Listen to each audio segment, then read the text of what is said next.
Good evening, viewers. Welcome to the Monday's Regional News. We start with news from Ecuador. At least 10 people were killed in violence at a prison in Ecuador, the prison agency said, after authorities moved 2 gang leaders to a maximum security facility. Authorities have been moving prisoners considered to be gang leaders to a new facilities in the bid to help reduce violence in the country's chaotic jails. Ecuador's prison system has faced structural problems for decades, but jail violence has soared since late 2020, killing at least 400 people and terrorizing inmates' families. At least 5 police officers were killed earlier this month in attacks in reaction to the transfer of about 1,000 prisoners, while at least 2 inmates died in related violence. The Attorney General's office said that it had opened an investigation into the deaths of 9 people at the El Inca prison in the capital. The prison authority confirmed that at least 10 persons had died. President Guillermo Lasso has repeatedly accused gangs of using violence to retaliate against his government's effort to combat them. Ecuador is used as a transit port for drug bonds from Europe and the United States. The government acts with all rigor of the law and sanctions the leaders of narco-terrorist mafias that provoked attack. That's why those who cause problems will be transferred to the maximum securities prison, Lasso's office said in an earlier statement. 3 more leaders from Los Lobos, who have been identified as the masterminds of the violence in the Quinto prison, will also be moved to maximum security facility, the government said in a later statement. We now look at news from Haiti. Canada has sanctioned former Haitian President Michel Martelly and 2 former Prime Ministers Laurent Lamotte and Jean Henry for financing gangs. Canadian authorities said the latest in a series of measures targeting alleged backers of Haitian criminal groups. In September, Haitian gangs created a humanitarian crisis by blocking a fuel terminal for nearly 6 weeks, halting most economic activity and triggering United States discussion on a possible foreign strike force to open the terminal.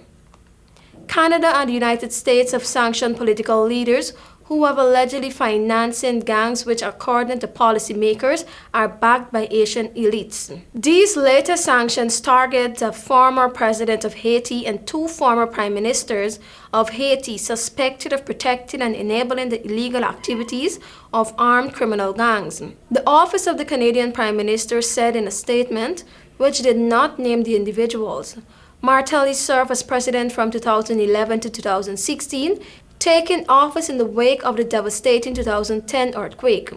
Henry served as Prime Minister from 2018 to 2019. Lamont, who was the Prime Minister from 2012 to 2014, described the announcement as the fakest of fake news, noting he has publicly sought foreign intervention to fight gangs. Canada cannot provide one piece of evidence because there is none, he wrote in a text message. This is absurd. Police took back control of the terminal this month and fuel has started to flow again, but gang kidnappings are on the rise and armed groups continue expanding control of territory. And finally, we turn our attention to news out of Trinidad and Tobago. Prime Minister Dr. Keith Rowley said he has always knew Jack Warner's involvement with FIFA could and would be an embarrassment to Trinidad and Tobago. Rowley's comment came days after the Privy Council ruled that a former FIFA vice president can be extradited to the United States to face corruption charges. Speaking on Sunday at the annual general meeting of the P&M Women's League held at the Archive Banquet Hall in San Fernando, Rowley recalled that his first order of business when he became opposition leader in 2010 was to oppose the selection of the Warner into the TNT cabinet. I took objection to Jack Warner being appointed to the cabinet of Trinidad and Tobago. The reason being, not that I had a problem with the people electing him. The people can elect who they want to elect to serve them.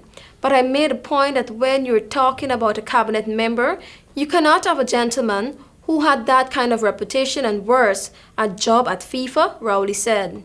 He added, I told this country that his involvement at FIFA could and would embarrass Trinidad and Tobago. I need not say any more. But I will tell you one thing. He is confident that he has the love and the affection of the people of Trinidad and Tobago. I'm glad for him. Rowley said it was opposition leader Kamala Persad who elevated Warner to the position of acting Prime Minister of Trinidad and Tobago.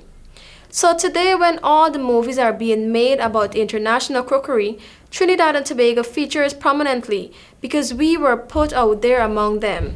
They don't like it when we talk about it, but we have to confront our own demons, Rowley said. Thank you for watching. I'm TIANA.